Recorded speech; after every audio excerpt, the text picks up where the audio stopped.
indeed. Always a great pleasure to be here. See so many people who date back from the prehistoric days. And the IMP, I have to say, is positively moving to see how it has blossomed as a biomedical research centre on not just on an Austrian and European scale, but on a world scale. And I'm certainly proud to have been associated with it. I'm not sure if my microphone is working, but maybe my voice, is it working? Yeah. So actually yesterday I gave a lecture about Rett syndrome and things, a so-called Hans Tuppi lecture, and Hans Tuppi was very important for founding the IMP. And today I'm giving Max Birnstiel talk, and Max Birnstiel, of course, was proximally vital for the formation of the IMP, and it's great to be doing that. I'm giving a talk that's somewhat different from the one involving Rett syndrome, which is quite a lot of our work, and talking about something slightly different, namely the role of DNA sequence in influencing the epigenome. And I hope that the mood of the day can be lightened by talking about the epigenome. Quite often it's the other way around, but we're starting at a low base today, so it should be possible. So epigenetics, as you well know, it's okay, I'm not going to talk for hours about what is and what isn't epigenetics, but I'll just mention that someone who was the Buchanan Professor of Genetics, which is what I am, namely Conrad Waddington, was the person who really brought the term epigenetics out of the cold, where it had been lurking for quite a while. And he defined it as how the information in genes is read during embryonic development to give the whole organism. So this is really developmental biology, how genes how the genotype gives rise to the phenotype. But in the process of discussing how this might work, he drew this picture, and you know what picture I'm going to show now because everybody shows it who talks about epigenetics. Namely this, he was trained as a geologist, and so rocks and hills and things came naturally to him. And this is a chunk of the egg, and then it rolls downwards. And basically the message of this picture, which I think is not terribly profound, is that the ball has fewer options at the bottom than it did at the top. So basically differentiation and development is the gradual restriction of the potential of the cell to develop. This is kind of obvious, but I think it does have important implications for what actually epigenetics and the epigenome is doing. Historically, Waddington started the epigenetics research group. So before I get into the biology, I thought this is the Max Birnstiel lecture, and this is the building in which I did my PhD. And Waddington created this rather ugly 1960s building specifically to study epigenetics. And his first star recruit was Max Birnstiel, and it's there that I did my PhD with Max. In the old days, today one photographs every single moment of one's life, and so you always have millions of photographs of everything. But I do not have a single photograph that was taken during my PhD period because one didn't do it so much there. The only thing I have is this a photograph of a photocopy of an invitation to a party, and this is so it's almost impossible to make anything out. But this is Waddington here. He has a girl on his arm. He had a reputation for living highly. For some reason, there is also a weapon here, and I don't quite know how that comes into it. And that's Wad, as he was known. He was, the sort of senior person that one never really saw much of, but I spoke to him a few times, and he was very important for me because he got me a studentship. And then this is Max, and he's dressed as a ringmaster, wearing boots and having a whip. This because he was seen as something of a disciplinarian, but actually he has a great sense of humor and was a great person to work with in a lot of ways, but he had quite strong views and he was a big personality. This, incidentally, this is me, and this is Michael Grunstein, some of you may know. We were PhD students together with him at that time. That's actually the building now. I thought they may have put a plaque there or something to commemorate the great science that went on there, but instead they actually, a few weeks ago, knocked it down completely. And one has to say it was a pretty terrible building, but this is the way things go. So, let's get back to epigenetics in the Waddingtonian sense. So cell differentiation is really, of course, due to differential gene expression. These are different cell types, and different cell types have the same genome. Strangely enough, the reason why I was working on gene amplification in Max's lab is because people didn't know then that every cell type had the same genome. It was entirely possible that you made a lot of the genes you wanted and threw away the ones you didn't need during differentiation. We now know that's not true, and that gene amplification in frog oocytes is a very rare exception, but nevertheless it wasn't true then. Well, it was true, but we didn't know it. The variable characteristics of cells are due to the differential expression of genes. That's why they are different. And gene expression programs depend on distinct sets of transcription factors. So, one can fantasize about the role of epigenetics, but it's pretty clear that transcription factors that can tell one bit of DNA from another bit of DNA are absolutely vital in setting up which genes are expressed.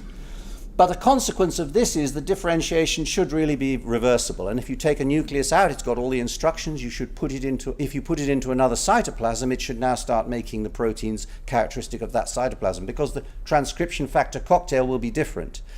But over many years, we got used to the idea that differentiation is not reversible, because it was, except in plants, which we'll ignore, the ability to reverse differentiation was extremely difficult to accomplish. So difficult, in fact, that the people who succeeded, like John Gurdon with his frogs from skin cells — this is a picture of tadpoles, not of John Gurdon, and this is it looks like a set of eyes, but really.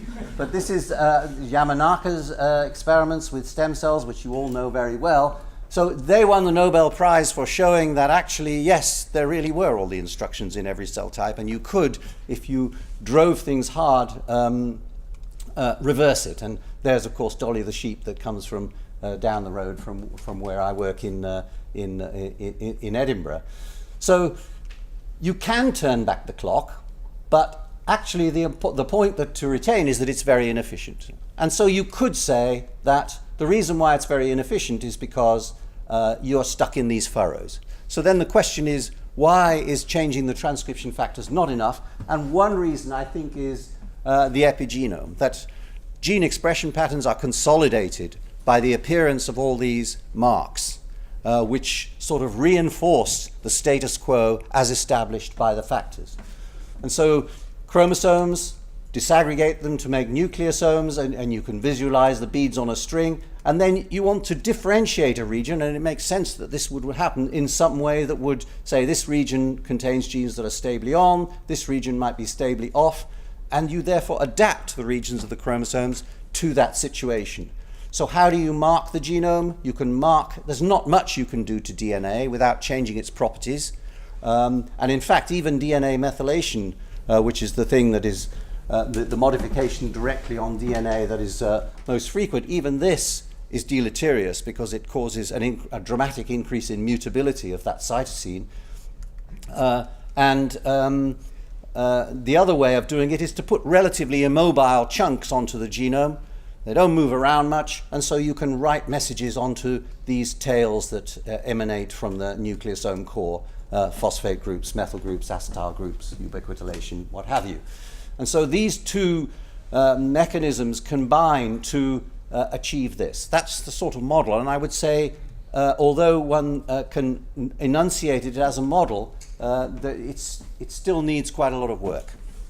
So, if you like, the epigenome, the study of epigenetics is the study of the epigenome and structural adaptation of chromosomal regions so as to register, signal, or perpetuate altered activity states.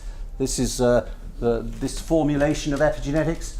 And the reason why I think it's important, there are other aspects of epigenetics, heritability, all that sort of stuff, but I think this is going to probably be a lasting legacy of interest in this field, namely that if you look at genes that are mutated in cancer, in developmental delay, in intellectual disability, a disproportionate number of them are genes that read or write or erase these marks. So the way I like to rationalize this is going off at a tangent slightly, but is that these are proteins that optimize gene expression patterns. And if you have a de-optimized gene expression pattern, you are alive, but you are suboptimal, in other words, ill. Whereas if you lose a switch, you don't survive. So that's a kind of cliched way of describing why I think these sorts of proteins involved in this system are going to be biomedically very important. So I'm going to talk about DNA methylation. I should just mention this picture is one that was made here at the IMP many years ago. What do we know about the function of DNA methylation? So we know it's required for mouse viability. Mice don't live without it. It's required for mammalian somatic cell viability. Even somatic cells don't live without it, but ES cells don't mind at all, embryonic stem cells. You need it for leak-proof X chromosome inactivation, except marsupials. So in other words, it's not the only thing that switches off the X genes on the X chromosome, but is one of the things. That's a sort of feature of epigenetic mechanisms. They're kind of stacked. Genomic imprinting in most cases depends upon this, but not in all cases. Silencing of germline-specific genes in the soma. So this is also seems to quite often involve DNA methylation, almost as the sole inactivating mechanism, and silencing of some transposable elements. If you take away DNA methylation, intracisternal A particles in mice go up through the roof in terms of transcription, but other transposable elements don't. So it's a sort of it's a facility for silencing, which is what DNA methylation does, at least when it's present at high density. That is drawn upon in a kind of evolutionary way for some things and not others. So gene switching during differentiation I've got here with a question mark, and that's because this is why everyone was interested in DNA methylation, but it's actually not something that has turned out to hold up particularly strongly. There are not very good evidence that gene switching during differentiation is important, and suppression of transcriptional noise. I put a question mark there because I think that possibly is going to turn out to be important. And I'm just going to show one study regarding the first of these things, gene switching during differentiation. This is something we've done, but there are other experiments. People don't very often emphasize this sort of slightly negative result, but this is the myeloid lineage, and one sees when one converts naive T helper cells into Th1 or Th2 cells, you get big changes in gene expression. Th2, 2,500 genes, Th1, 2,800 genes, etc. And so one can ask, well, what happens to DNA methylation? And in fact, we were using a rather blunt instrument to look at this. Thousands of more than 1,000 changes in gene expression, but few changes in DNA methylation in these late stages. At a time when gene expression is undergoing huge changes, DNA methylation hardly changes. And so what we said, this is put up as though it's a quote from Shakespeare, but actually it's just from our paper. Our results indicate that DNA methylation changes play at best a relatively minor role in the late stages of differentiation. And we're not the only people to find this. It's not usually strongly articulated, but I think it's a very important absence in the panoply of things that DNA methylation does. So now, what about the idea that DNA methylation suppresses transcriptional noise? Well, if you look at DNA methylation patterns, this is neurons, and now it is percent methylation per CpG, which is CpG is the methylated site. And you see these profiles, and this is neurons, this is glia, and this is liver. And the thing that strikes you, but again is not often emphasized a lot, is how similar they are. The DNA method, yes, there are differences here. For example, there's a bit of a furrow, which is absent here. There are changes, and they may well be important. But a thing that strikes you is that the level of methylation is high wall to wall. High methylation per CpG, about 70% per site methylation usually in the bulk genome. And methyl CG density, though, is relatively low. And so there's only about 1 per 100 base pairs, but they're highly methylated. The exception to this are the CpG islands, where there's no methylation. Here, for example, this is too low resolution to see many of the CpG islands here, which are shown here. But here you can see DNA methylation drops down to 0. It just happens this is a huge cluster of CpG islands, so you can see it. So the patterns are pretty similar, but not identical between tissues. So I just want to address briefly, is global low-density methylation functional? It's not a very exciting idea that you just have dampening, but I just wanted to refer you, and you should always be aware of people of a certain age. This dates from the time I was at the IMP even, who start showing you their old data. You should be aware of that. But I'm going to mention it because I think it is quite a useful experiment. What we did, we had alpha globin genes. We put them into fibroblasts. In other words, not somewhere they're normally expressed. That means this is a weak promoter, and we have low density of methylation here, achieved with a modification enzyme that you could buy, and a high density of methylation where we methylate all of the CPGs. And if you have, and then we have two situations. We have with an enhancer, so we beef up the promoter, and without an enhancer. So if you have a low density of methylation or a high density of methylation without an enhancer, you repress transcription. You don't get much to start with, but it's completely gone if you have either of these situations. But if you now put an enhancer in, you get high levels of expression when you have a low density of methylation and no expression with the high density. And you can do this with the mouse alpha globin gene as well, where you can only have low density methylation. And you see that in the absence of the enhancer, low density methylation at these sites, none of which really hits the transcription start site, you abolish transcription. But if you put an enhancer in, you get absolutely the wild type level. So what this says is that a low density of methylation is weeding out those weak promoters, those maybe spurious promoters, is capable of doing that in this model experiment. And it hasn't really been followed up as to whether or not this is a true function. It's not that easy to follow up. Low density DNA methylation silences a weak promoter but has no effect on a strong promoter. And low density methylation, this density of methylation is the density that prevails throughout most of the genome. High density methylation silences weak and strong promoters. CPG islands, if they get methylated, they silence gene expression. But that doesn't seem to be used during differentiation, though it does happen in printed genes, in ActiveX, and the other examples I gave. So there is this kind of tipping point at which things move from on to off. So low densities of methylation therefore may contribute to reducing transcriptional noise. It's not an exciting switch-like activity, but we already know that nucleosomes repress transcription sort of roughly 50-fold. And then what we're saying is that if you have DNA methylation, you maybe get another 50-fold. This is maybe exaggerated.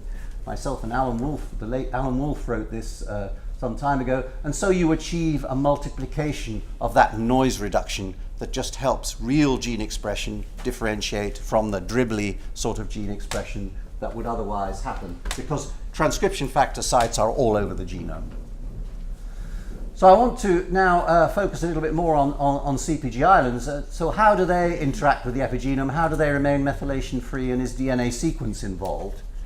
We knew that CPG islands were present, and this is what they look like. If you just look at the frequency of CPG in the genome, these are tissue specifically expressed genes that don't have CPG islands, and so you get no elevated frequency of CPG. Each vertical line is a CPG. No methylation is shown here, but this is mostly methylated. And in CPG islands where these regions here are not methylated. More than 60%, people sometimes say 70% of all promoters are in sequences like this. So the fact that they're non-methylated facilitates transcription, because if they get methylated, transcription goes away. But the question really still arose, what are these things actually for? And just quickly to review some published data, we know that CPG islands these are CPG islands identified by a sequencing recovery method. This is RNA polymerase II, the initiator form, which coincides with these CPG islands. They're promoters. And H3K4 trimethyl as well, a so-called active histone mark, which again coincides. And David Skolnick identified a protein called SET1, which binds to CPG. It binds to non-methylated CG. And indeed, as you would expect, it is clustered over these regions. And the reason why that's suggestive is that this protein, CFP1, recognizes CG, and it's part of this complex, the human SET1 complex. And indeed, it can methylate H3K4 lysine number 4 of histone H3. So here was the DNA sequence, if you like, potentially talking to the nucleosome. And of course, if you knock out set1, then the K4 methylation goes away. That doesn't tell you, though, that this is the mechanism by which it's happening. A better experiment is this one, which is to insert a piece of CpG-rich junk DNA into the genome. So do you then, this is what looks CG density, this is actually, it's GFP plus the tetracycline resistance gene, a puromycin resistance gene side by side, and what you see is a vast increase in the CpG density. So there's no promoter here, as I'll show you in a second. So what happens now? Have you made a new focus for K4 methylation? And the answer is, well, first of all, you've made a new binding site for CFP1. It's not methylated this region. And now you've made a K4 peak that goes with it that more or less profiles, the K4 trimethylation peak that more or less profiles the base composition. So have we accidentally made a gene, because it's very easy to make promoters, and you don't see RNA polymerase. So this looks like it really is the DNA sequence dictating this feature of the epigenome. And the domain that's responsible in CFP1 is the CXXC domain, which is this yellow domain here.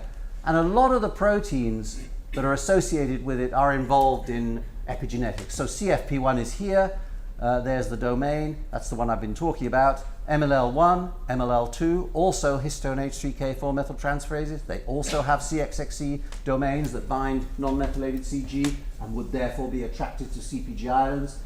KDM2A, KDM2B, which are K36 H3K36 demethylases, which this is depleted at these CpG island regions, and also involved in polycomb recruitment, as Rob Close has elegantly shown, and Christine Halin. And TEP1 is a histone,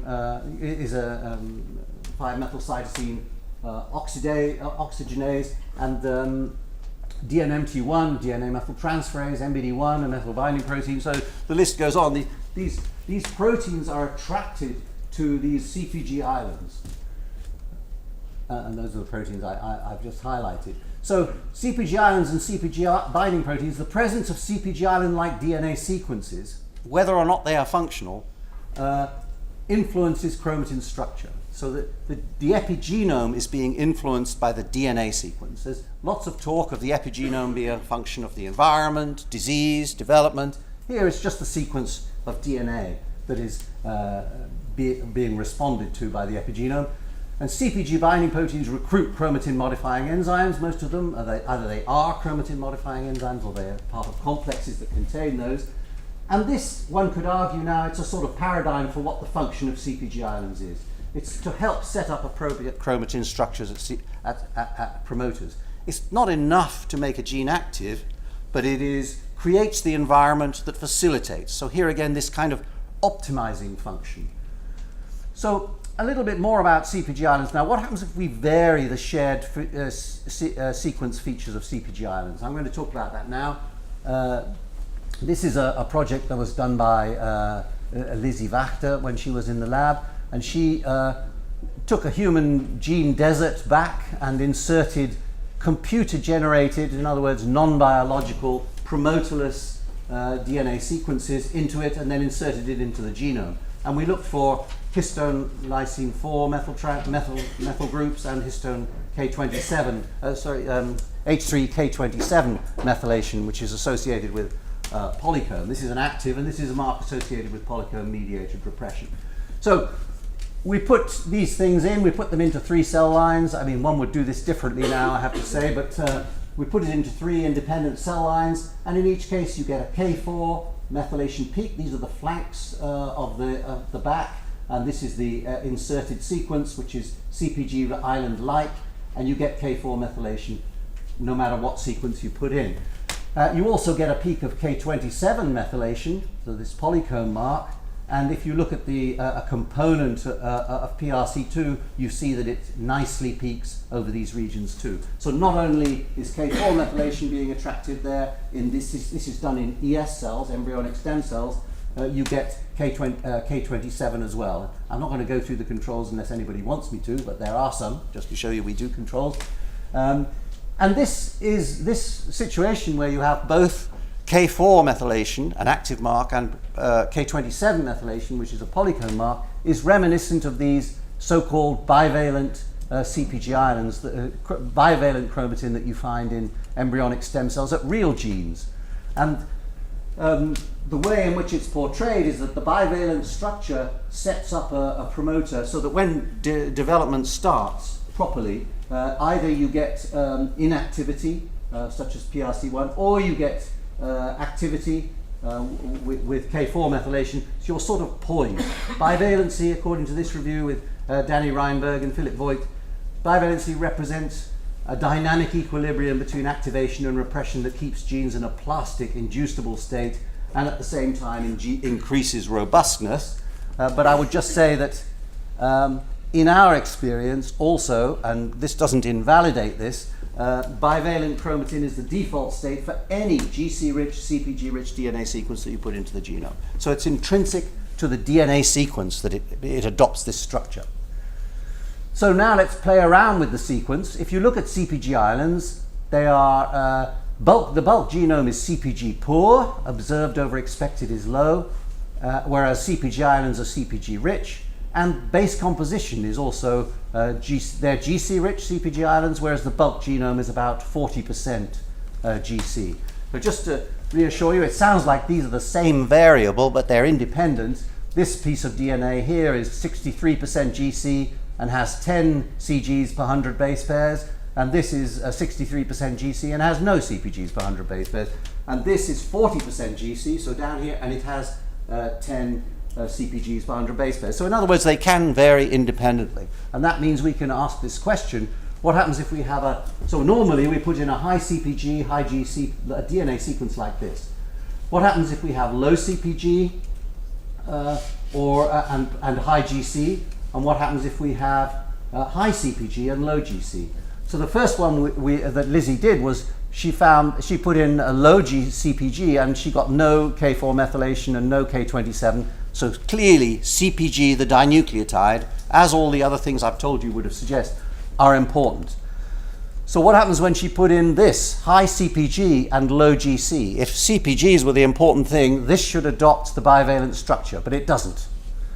In fact, you find that you get no K4 methylation, no K27 methylation, and the reason is because it reproducibly gets DNA methylated, and that dominates everything. So just to summarize, if you put in CpG-rich, GC-rich DNA of any sequence, it stays non-methylated more or less, and this is some bisulfite analysis, whereas if you put it in on an AT-rich background, it consistently gets methylated.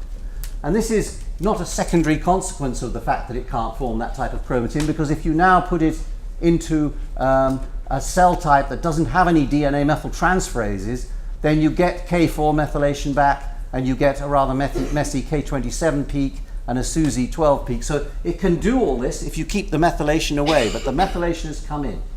So if you vary now the base composition within which you have this high density of CpGs, you find there is a kind of transition point at about 55% GC, at which you switch from being non-methylated, all these ones down here, to being heavily methylated.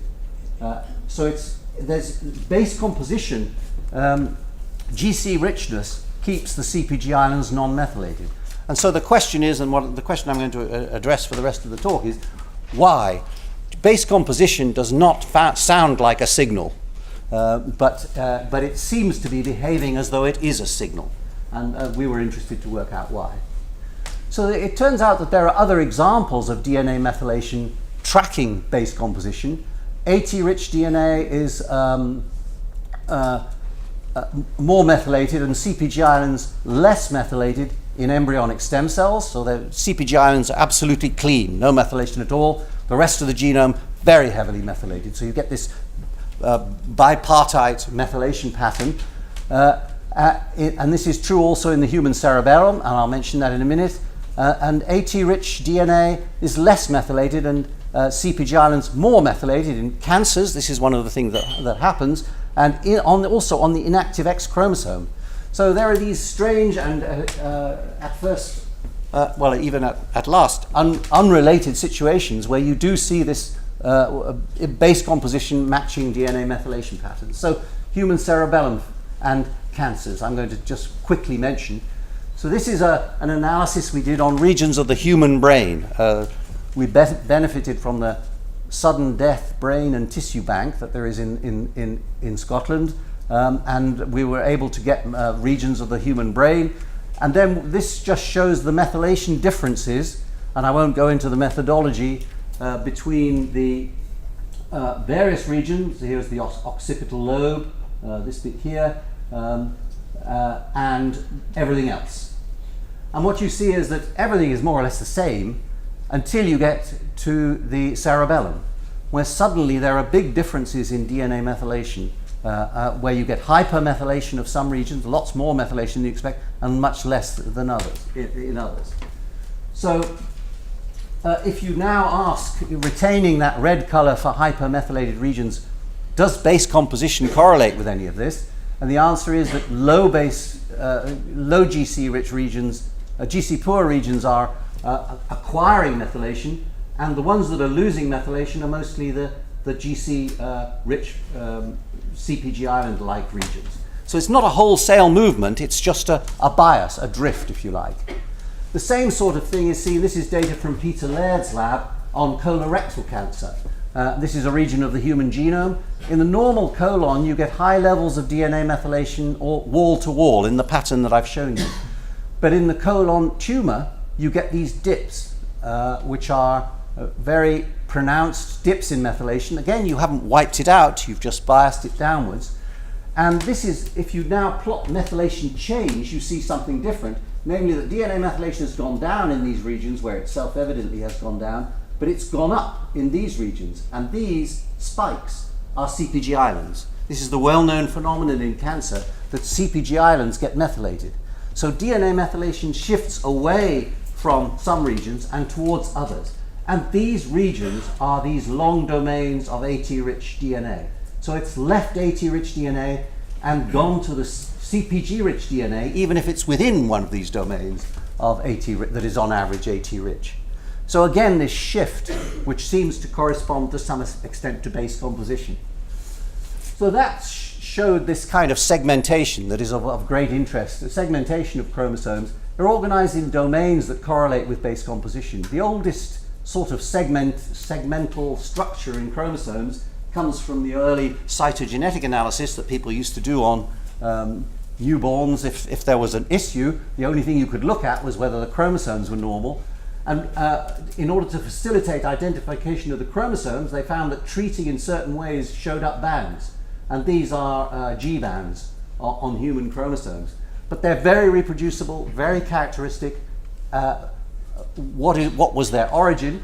And nowadays there are multiple ways of finding these segments. There are chromosome bands, and just because of the resolution that's usually applied, these are quite long. There are the isocores, which I'll mention in a moment. There are genes which are short, CPG islands even shorter. This is a log scale down here. And then there are domains of various modifications. And then a couple of domains that are really quite interesting. There's replication timing domains and lamin associated domains and topologically associated domains that you're all very familiar with. And these all have roughly the same sort of scale. And the thing about these is that these types of organization are also reflected in zones of relatively homogeneous base composition. So I'm just going to mention that now. And the sort of the historic figure who pushed very strongly the idea that base composition was important, and he called them isocores, regions of homogeneous base composition, was Giorgio Bernardi. And this is Giorgio Bernardi in the isocores, which sounds like a pop group, but actually is not really, not yet anyway. So this, you can see he's fractionated the genome here according to base composition. And this correlates with gene density and other features, as I'll mention in a moment.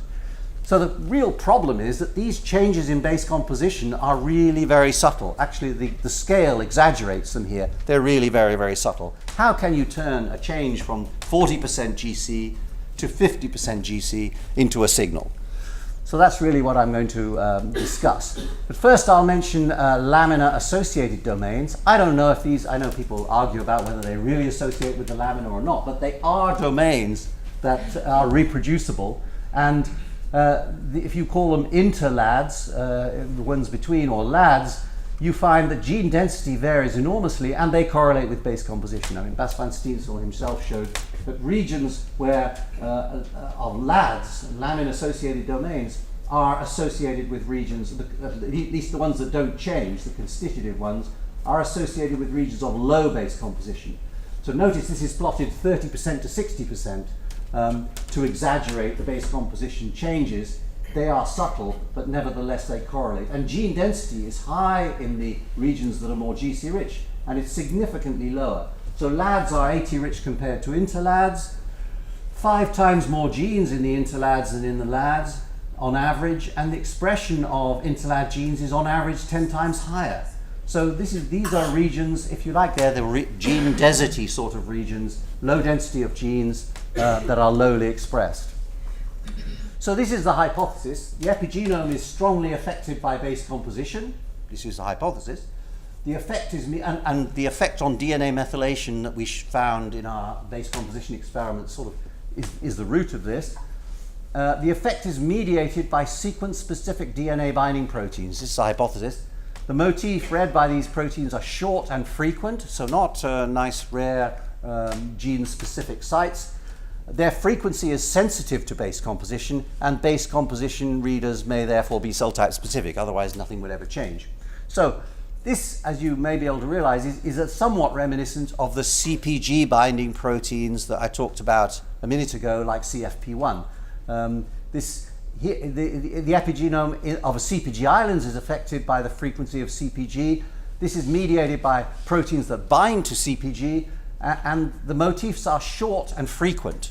They're all over the place, very high frequency, and it's their frequency that determines their biological effect.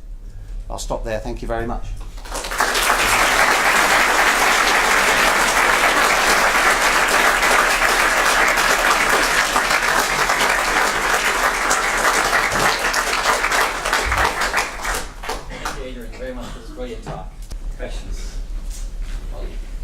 I was wondering if you tried to use these AT stretches and do an experiment similar to what you did with the CPG island regions, using a back, introducing it in an ectopic site, and whether this now stimulates SAL4 binding, or if you use SAL4, maybe just a zinc finger, and stick it into an organism that doesn't have either this bias in CPG versus AT-rich regions. No, these are good experiments to do. The only thing I worry about is, we work on MECP2, which has a subtle effect on gene expression, and this, it's threefold. So compared to MECP2, that's big, but it's you need to make sure your assay, as well as just DNA binding, you really want more than that. You want to know something about gene expression as well, and what its influence is on gene expression. So the sort of model you're talking about, I think, is a good one, but we'll maybe want to make it more elaborate so that you can look at the effect on gene expression. But you're right, it's absolutely important. I think these kinds of synthetic approaches, where you start to use your knowledge to drive different structures in the genome, it's obviously the time for that, and we need to be doing that to test models. You're right. Do you think that SAL4 has more an instructive role on chromatin compaction, for example, or a naive view on your chip result could suggest that it binds to all these regions in all the cells? And is the protein abundance high enough to achieve this? Well, a sort of elephant in the room is SAL1, with which it associates. And so this is a problem that sometimes I think we would get a much bigger effect. If you knock out SAL1 and SAL4 together, you get a bigger effect on differentiation than with just SAL4 together. They apparently dimerize with each other. So you would want to, those two are clearly interacting. But if you ask, is this the only base composition reader? I don't think it can be. I think, there are going to be proteins that have this rather unsexy global role in interpreting subtle information in order to facilitate, optimize, and perfect gene expression. So there were a lot of proteins on our list we haven't looked at yet. I mean, there's lots of biology associated with SAL4, but very little molecular biology. And the same is true for the arids. Nobody's looked at them in a molecular terms. They're just waiting there. But when you didn't look at the differential abundance in the SALAC experiment, but at the absolute abundance, are these among the most highly abundant proteins? So actually, I don't know. That's a good point. We learned a lot from measuring the amount of MECP2 in molecules per cell, because in neurons there are 20 million molecules per cell, and that changes your perception. That's nearly as abundant as a histone. For this protein, we haven't done that, and I agree it should be done. These numbers are becoming increasingly important in understanding how proteins work. You can't work on a protein and not know how much there is, even though I stand here as a person who is actually doing that. So SAL4 must be very plastic in its DNA binding, because it seems to bind AT-rich sequences. But then you show that one zinc finger or maybe two zinc fingers do it. I mean, so are zinc fingers so plastic that they could see? But it's not plastic. It recognizes AT-AT. So it recognizes AT-AT, and then it prefers if there's a T after that. But it actually does recognize AT-AT A as well. So and there's a little bit of flexibility there, but by and large, it prefers AT-ATT. What do the other zinc fingers do? They're not required. Nobody knows. Bingju has some evidence that the third zinc finger binds to hydroxymethylated CpGs. I don't know how important that's going to turn out to be, but I mean, it does beg that question: what are the others doing? Are they DNA binding or protein-protein interaction? You know, without a clear hypothesis, it becomes a bit of a fishing expedition to go after these things. But if you do mass spec and you pull down SAL4, you only get NERD, the NERD co-repressor complex. You don't get anything else. People have looked quite hard, not us, but other people. I'm curious about this switch that you described between ES cells, which are poorly methylated at CpG islands, and AT-rich regions, which are, and then you see in cancer or in differentiated cells that kind of goes the other way. Can you speculate on how this would work? I mean, how do you? Yeah, I mean, logically, the DNA methyltransferases, they should go wherever the methylatable site is most abundant. So logically, if you give a methyltransferase DNA, it methylates the CpG islands first, because that's where most of the CpGs are. So you have to have some kind of intervention that biases that away. And that's actually what we were looking for here, something that might, and maybe with SAL proteins or some of the other proteins on that list, we will have that. There is something that biases de novo methylation away from CpG islands and towards the rest. And I think what we're looking at is that what is already a strange bias, that we're looking at weakening of that bias. But the bias is still there, because the CpG islands don't suddenly get methylated everywhere. If they did, the cell would die. So I think there's more to be found in this arena. So the answer is I can't fully explain it, but I have two questions. First would be, so SAL4 is specifically expressed at these very early stages where you don't have CpG methylation as much, right? So do you think that the CpG islands? Yeah. So do you think that SAL4 has a particular role there? And then the second question is, SAL4 seems to bind to promoters of core ES cell circuitry, right? So it co-binds with OCT4 and SOX2 and so on. Is there anything specific about those promoters of the core ES cell circuitry with regard to AT content or so?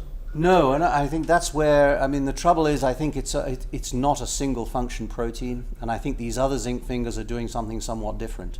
Actually, Drosophila, as well as containing this one, they have other proteins that look just like this, and they are also expressed early on. So I think this is a general issue of how it's rather disappointing that ES cells are clearly different from differentiated cells in a number of different ways. But if you ask people, or at least maybe people in this room know, what's actually the difference between an ES cell and a differentiated cell, you can name a few phenomena, but you can't actually explain what the difference is. And I think it may well be that there are multiple proteins that ensure the stem cell state in these possibly stacked weak ways, one on top of the other. And there's more to be found out in this arena, I think, because ultimately we need to understand why ES cells behave differently from other sorts of cells. But I can't relate it specifically to the OCT4 and the nanog promoter and all those sorts of things. I don't think it does relate. Thank you again very much for